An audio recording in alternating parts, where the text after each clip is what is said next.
स्वागत है। आप लोगों को पता ही होगा कि नाबार्ड अर्थात national bank for agriculture and rural development में कुछ पद आए हैं, कुछ वैकेंसीज आई हैं। मैनेजर ग्रेड ए के पद आए हैं। देखिए यहाँ लिखा हुआ है मैनेजर ग्रेड ए। कौन सा मैनेजर? Assistant manager. इसमें आरडीबीएस और राजभाषा के भी पद आए हैं। राजभाषा के पद के जो रिक्तियां आई हैं उसके संबंध में बहुत लोगों की बहुत सारी शंकाएं हैं। तो आज के इस सत्र में राजभाषा अधिकारी के पद के संबंध में, आवेदन के संबंध में विभिन्न शंकाओं का समाधान करने जा रहा हूं।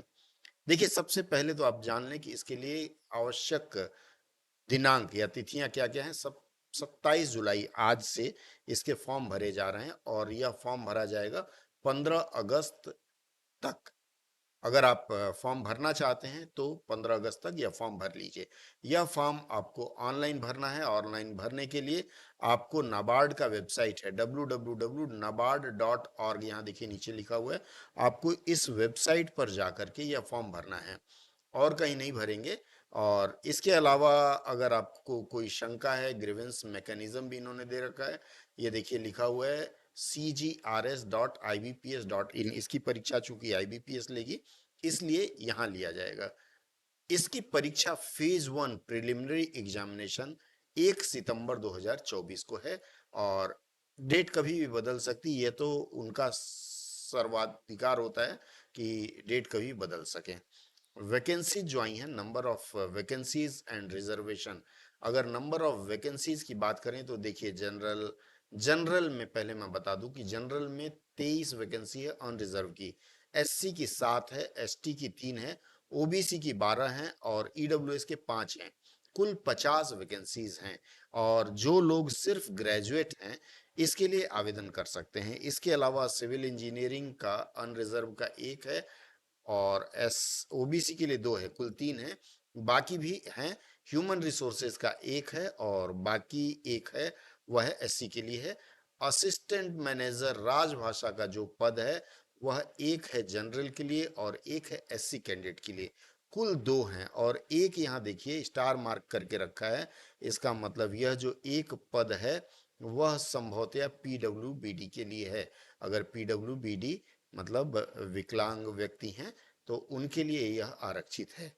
आइए अब हम इसकी आवश्यक योग्यताओं की बात करें, जिसको लेकर आप लोगों में काफ़ी शंकाएं हैं और उस संबंध में आप में से कई लोगों ने मेरे सोशल मीडिया चैनलों पर जैसे टेलीग्राम में और व्हाट्सएप में इस विषय में जानकारी मांगनी चाहिए है। देखिए एलिजिबिलिटी क्राइटेरिया की अगर हम बात करें, देखिए assistant manager rural development banking, ये जनरल का जो मैं बता रहा था कि आप बैचलर हैं किसी भी सब्जेक्ट में अर्थात स्नातक हैं और मिनिमम 60% है। अगर आप एससी एसटी पीडब्ल्यूबीडी में हैं तो 55% हो तो आप इस पद के लिए आवेदन कर सकते हैं। फ्रेश ग्रेजुएट भी इसके लिए आवेदन कर सकते हैं।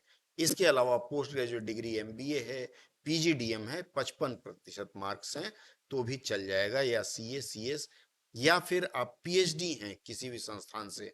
तो देखिए यहाँ इन्होंने पीएचडी वालों को भी एक विकल्प दिया है कि आप इसमें आवेदन कर सकते हैं। अब जिसकी बात हम करने जा रहे हैं वह है राजभाषा की। देख लेते हैं राजभाषा के बारे में इन्होंने क्या दिया है, फिर आपकी शंका का समाधान किया जाएगा।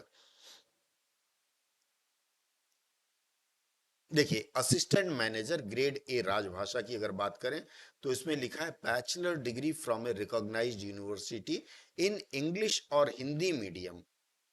ध्यान रहे इंग्लिश या हिंदी मीडियम में है, with Hindi and English as compulsory और इलेक्टिव सब्जेक्ट।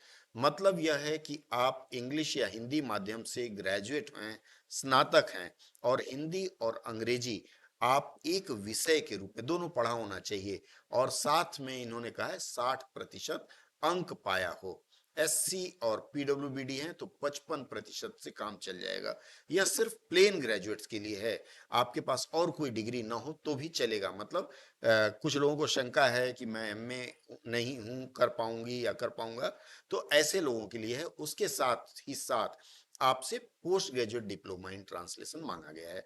मतलब आप अगर ग्रेजुएट हैं 60% हिंदी और इंग्लिश, कम से कम 2 वर्ष पढ़ा होना चाहिए और आप 60% पाए हो, पीजीडीटी हो ट्रांसलेशन में 1 साल का, तो वह चल जाएगा। और उसके अलावा देखिए यहाँ लिख दिया है must have studied English and Hindi as subjects in at least 2 years। अब बहुत लोग ऐसे हैं जिन्होंने सिर्फ 1 साल पढ़ा है, 1 सेमेस्टर पढ़ा है, उनके लिए यह पद नहीं है, वो पहले ही छंट जाते हैं।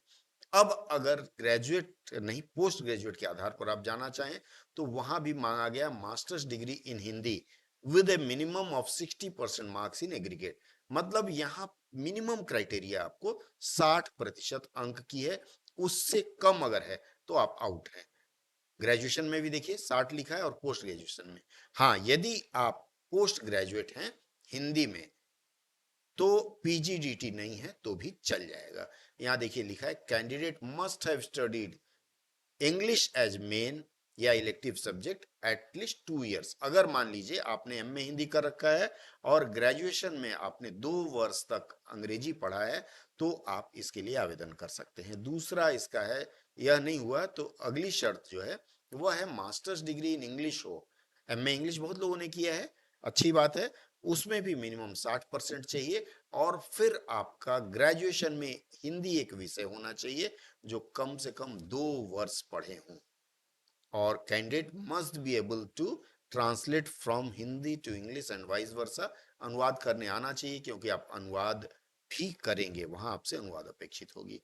इन्होंने लिखा है all qualifications should have been obtained from universities institutions incorporated by act. मतलब कोई भी मान्यता प्राप्त संस्थान हो जहां से आपने किया हो, बस ये सिंपल सा ये लिखा हुआ है। इसका मतलब मैंने आपकी आशंका निर्मूल कर दी कि यदि आप ग्रेजुएट हैं, पीजीडीटी हैं, 60% है और ग्रेजुएशन में आपने हिंदी और इंग्लिश दोनों पढ़ रखा है तो आप इसके लिए आवेदन कर सकते हैं। दूसरा, यदि आप पोस्ट ग्रेजुएट हैं, 60% है और 2 वर्ष हिंदी या अंग्रेजी पढ़ा है, पोस्ट ग्रेजुएट हिंदी में है तो अंग्रेजी ग्रेजुएशन में और इंग्लिश में है तो हिंदी ग्रेजुएशन में। मित्रों, मुझे लगता है इससे आपकी शंका का पूरा पूरा समाधान हो गया होगा। अगर आपको लगता है कि आप इन पदों के पात्र हैं तो आप तत्काल कलम उठाइए, नहीं मोबाइल उठाइए, मोबाइल से कर सकते हैं या फिर आप इंटरनेट पर जाकर के इसके लिए आवेदन कर सकते हैं। और कोई शंका हो तो आप मुझे संदेश बॉक्स में मैसेज करके पूछ सकते हैं, आपका उत्तर देते हुए बहुत खुशी होगी। जुड़े रहने के लिए बहुत बहुत धन्यवाद।